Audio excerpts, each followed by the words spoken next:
Hello, believers, non-believers, and everyone in between. You're listening to Stories with Sapphire. I am Sapphire Sandalo. Now get cozy and open your mind because it's story time.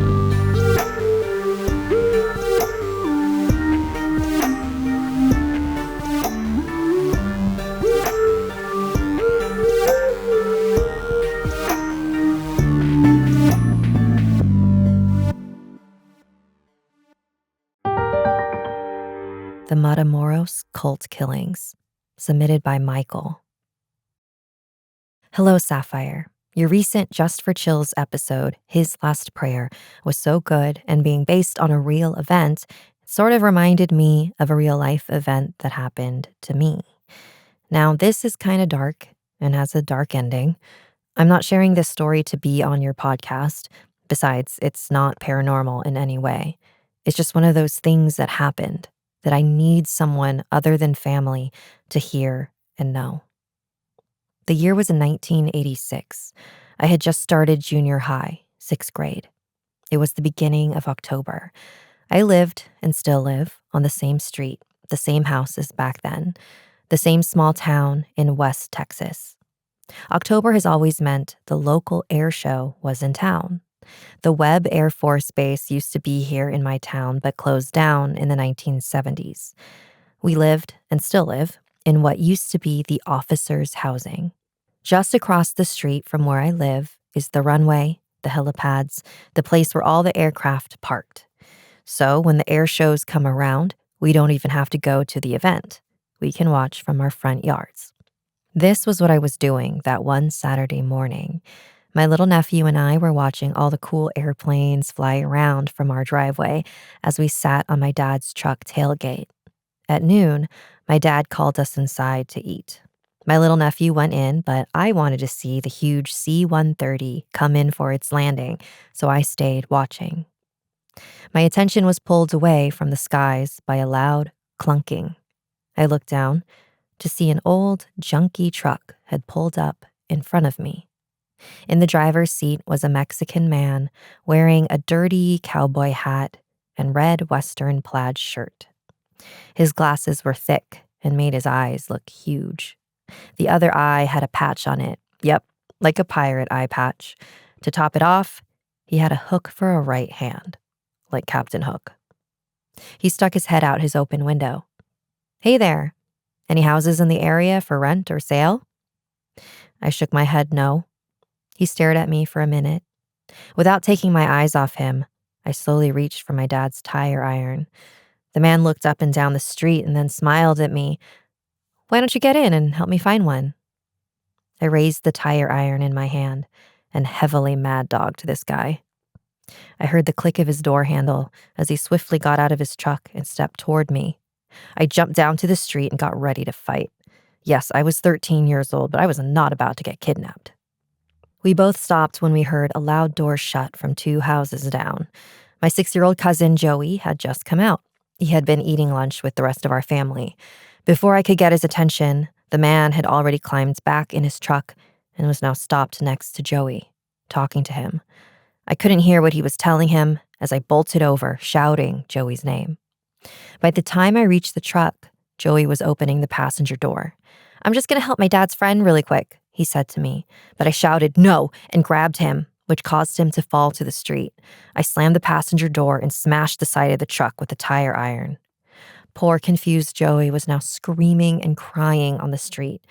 I know that I scared him pretty badly, but I did what I had to do. The man got out of the truck and was headed towards me. "Hey, what is going on?" Yells rang out. It was Joey's mom and several other family members of mine. They came out to see what the commotion was all about. Seeing that there was now a larger audience, the man hopped back in his truck and drove away. I told everyone what had happened, and my dad called the cops. But they didn't find the guy. Throughout the month, there were other kidnapping attempts in our town. There was a clown seen driving an ice cream van, asking kids to come inside. Eventually, the police found the van, which turned out to be stolen, but they never found the guy in the clown suit. There was another incident at a local elementary school.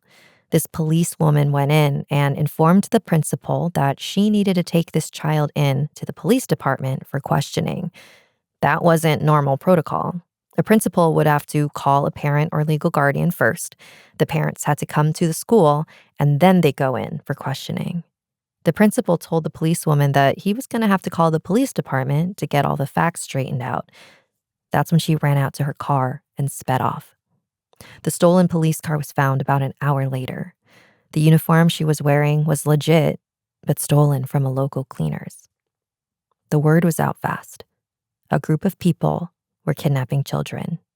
The police department made a statement for all parents and neighborhoods to keep all eyes on all kids. All the schools had assemblies with the police to teach kids what they needed to know. A curfew was set up. Everyone in our town lived in fear that month.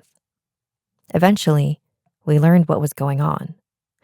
There was this Mexican drug cartel / satanic cult that needed lots of victims to sacrifice, now known as the Matamoros cult killings. The drug cartel cult leader was Adolfo Constanzo. Apparently, they did kidnap lots of kids and older people around Texas and Mexico. They found many corpses buried in one of their ranches. What isn't known is the actual number of victims they murdered in their sacrifices. That haunts me to this day. I could have been one of those corpses. My little cousin, too. The drug cartel murdered all those people because they thought the ritual would have protected their cartel from the authorities and from rivals. A couple years ago, I was driving to my pharmacy to pick up my meds, and since it was morning, the sun was hitting me straight on.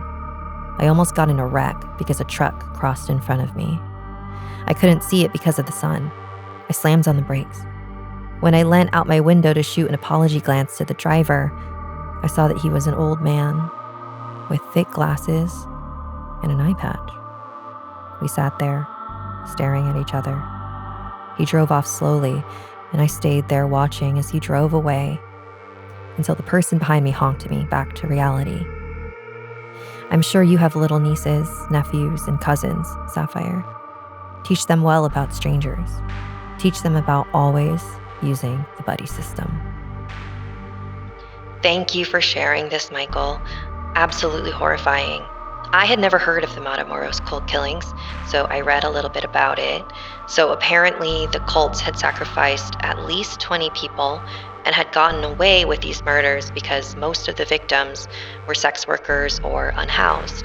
But then they kidnapped and murdered an American international student named Mark Kilroy, and that's when authorities started investigating.